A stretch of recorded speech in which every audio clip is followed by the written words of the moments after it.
hordoftoota horoo teknooloojii har'a immoo kan hin qabadhe isiniif dhiyaadhe osoo Power Geez kompiitara keenya irratti hin fe'atin haala kamiin Amaariffa barreessuu akka itti dandeenyudha. Jalqabarratti seetingii keessa seenneetiyyuu seetingii keessa time and language kan jedhu bukkee dhufna. Achi biraan maaltu jira date and time region and language kan jedhu keessa region and language kan jedhu filannoo keenya irratti sana booda language biraatti dabaleedha. Amaarinyaan kun nuti Amaariffas itti daballee erga itti daballee booddee as bukkee dhufee nuu galcha.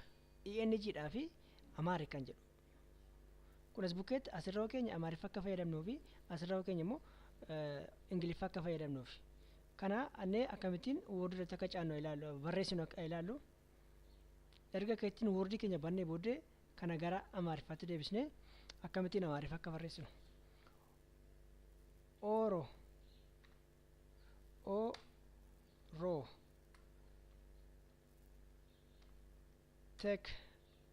teknoolojii